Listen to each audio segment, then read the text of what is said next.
un parallèle avec ce qui peut arriver au Real ou au Barça en Espagne. Eux, ils ont une autre façon de faire, mais parce que ce sont des équipes là-bas, la plupart sont une grosse dominante technique. Donc elles jouent quand même, elles essayent de jouer quand même. Et évidemment, elles se prennent une volée. Mais en France, où la dominante est plus physique, surtout chez les petits, bah, comme tu dis, ils peuvent au moins mettre ça. Enfin, ils pourraient au moins mettre ça. Quand j'y mettre le pied, c'est durcir le jeu, quoi. Voilà. Oui, non, mais c'est juste être au contact. Les règles de l'art d'aujourd'hui. C'est juste être au contact. Hein. Quand t'es pas bon, t'es au contact, t'y vas, quoi. Bon, peut-être que tu l'apprends aussi. T'en prendras pas 5 parce que quand tu vas fort au physique, tu prends toujours moins de buts que si tu ouvres le jeu en essayant de jouer comme font les équipes espagnoles. Là, moi, avant de tirer une conclusion, dire les équipes vont toutes se coucher et tout, j'attends de voir ce qu'ont faire les autres. Et d'ailleurs, justement, je pense que les autres, ayant vu Nantes, vont se dire bah non, y a aucune raison qu'on se couche. On va au moins essayer de faire quelque chose, qu'on la prenne ou qu'on la prenne. C'est l'Amérique, c'est ceci, c'est parce que c'est la ville. Toutes ces excuses à la con qu'on nous fait avaler et les gens répètent ça partout, je vois ça sur mon blog, sur les réseaux sociaux.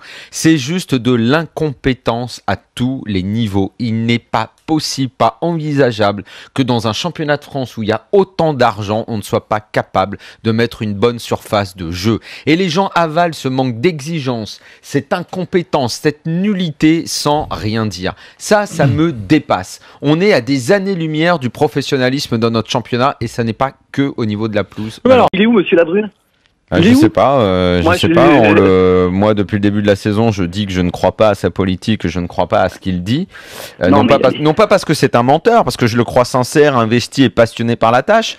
Tout comme je pense également à Nigo sincère, passionné, à avoir envie de faire bien à l'OM. Mais je pense que là, il se trompe. Et il se trompe depuis longtemps. Il se trompe. Ils sont dans l'erreur. Je ne dis pas partez, laissez la place. Non, je dis soit vous rectifiez, soit vous reprenez le club, soit vous mettez un capitaine à la barre de ce club. Mais le duo là est en train de s'enliser, le duo est en train de se tromper sur toute la ligne. Il y a trop d'erreurs qui sont faites rien qu'au niveau des recrutements. Il y a des choses, on n'est pas dans les secrets, on n'est pas, mais il y a des choses qui sont basiques, quoi. On va en Coupe d'Europe, on veut un esprit un peu guerrier. Regardez la liste des joueurs que l'on achète cet été.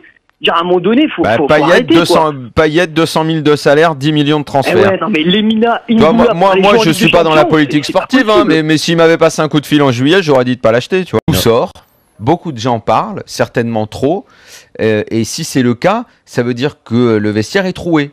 Quand tu en arrives à savoir autant de choses. Alors, jeune, vieux, pas que. Ça n'est pas que ça.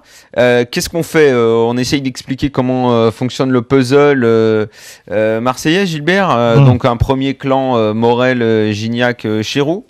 Donc les cégétistes, ceux qui gagnent tennis-ballon, il paraît que c'est les meilleurs, tous les trois, tennis-ballon, ils battent tout le monde. Pourquoi tu les appelles les cégétistes? Mais pourquoi il n'y a pas eu championnat de France de tennis-ballon surtout? C'est con ça. Ouais, c'est dommage. Hein. Ah ouais. Parce que c'est eux qui revendiquent, c'est ça? C'est comme ça que tu résumes? Après, qui mettent tricard pas mal de joueurs. Alors on a les joueurs isolés, on a Valbuena un peu dans son coin, qui est quand même grosso modo détesté par une grosse partie de l'effectif, parce que hautain, parce que gars qui se la raconte un peu, notamment Gignac. Les rapports, pour le moins qu'on puisse dire, c'est qu'ils sont pas très bons.